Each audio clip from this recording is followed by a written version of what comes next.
బంధువుల పిలిచిరమ్మా వైశ్యులు వేదములు విష్ణువర్ధన పుత్రుడు మంచిగా మైత్రి భావము చూసెను. ఎన్నో రూపాలున్నాయి అంతట కోటెలు తీర్చితివి దుర్గా కాళీ అవతారమీయగరావమ్మ కనక దుర్గావతారం. వరాలన్నీ వరలక్ష్మి దీవెనలన్నీ ఇవ్వమ్మ కష్టాలన్నీ తొలగించి శాంతి సుఖములు ఇవ్వమ్మ అతి సుందరము కరుణించమ్మ లలితమ్మ కాపాడమ్మ కామమ్మ దర్శనమీయగరావమ్మ కోరిన కోర్కెలు తీర్చమ్మ.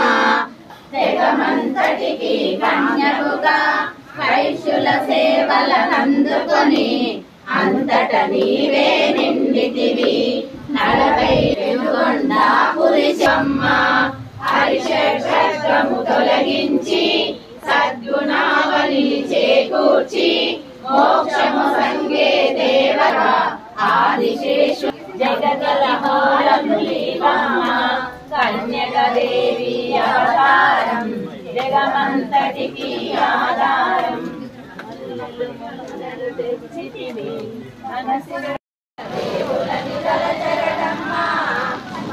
లక్ష్మి రూపిణి నివాసవాంబ వైశకుల రక్షిణే నివాసవాంబ నంద యశోద ఆనంద కిశోర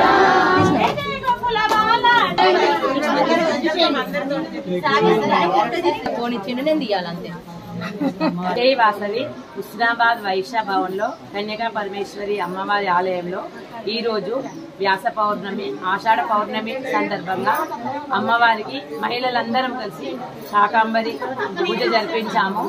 ఈ శాకాంబరి పూజ జరిపించడం వల్ల వర్షాలు పడి పంటలు బాగా పండాలి. ఎందుకంటే వ్యవసాయదారులకు వర్షాలు పడి పంటలు పండితేనే మనందరికి ఆహారం అందుతుంది. ఇది ఒక కారణం. అమ్మవారికి శాకాంబరి జరిపించినందుకు వర్షాలు పడాలని ఆ భగవంతుని ప్రార్థిస్తూ హుస్నాబాద్ మహిళలందరూ అధిక సంఖ్యలో వచ్చి పిల్లలు పెద్దలు అందరు మహిళలందరూ అధిక సంఖ్యలో వచ్చినందుకు వారికి ఆ అమ్మవారి దీవెనలు ఎల్లవేళలా ఉండాలని కోరుచున్నాము. జై వాసవి.